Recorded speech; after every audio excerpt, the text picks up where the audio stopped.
Tonight, we look at Washington, D.C. It is the capital of the United States.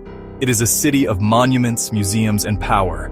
But right now, it is also a city filled with worry. People are talking about crime. They see it on the news. The feeling of safety that many once took for granted seems to be slipping away. This is not just a headline. It is a conversation happening at dinner tables and on street corners across all 8 wards of the city. The numbers tell a story that many residents already feel in their daily lives. In the past year, we have seen a significant increase in certain types of crime. Carjackings have become alarmingly common, with incidents happening in broad daylight in busy neighborhoods. Many experts point to the lingering economic effects of the past few years.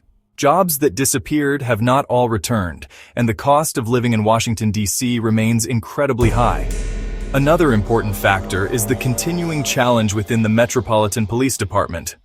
On one side, you have the city's local leaders.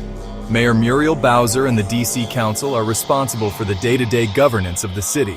On the other side, you have national politicians, especially those in the U.S. Congress. One of the most vocal critics has been former President Donald Trump.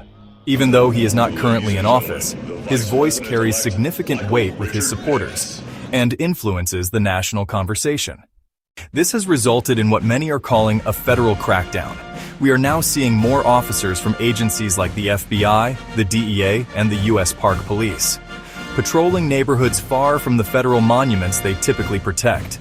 The crackdown also includes tougher sentencing guidelines for crimes prosecuted at the federal level.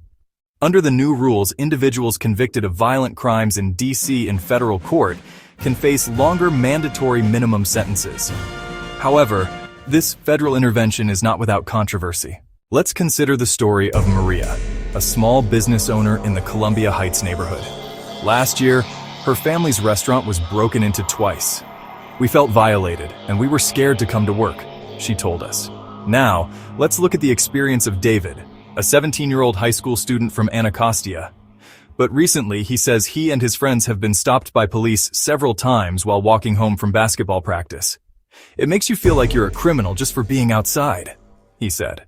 These two experiences show the deep divide in the city. On one hand, you have residents and business owners who are victims of crime and are desperate for safety and order. On the other hand, you have communities that have historically faced over-policing and discrimination. Looking to the future, Washington, D.C. stands at a critical crossroads. One possibility is that the federal crackdown will continue and perhaps even expand. Another possible future is one where the community pushes back. It might lead to a renewed focus on investing in social programs, education, and economic opportunities.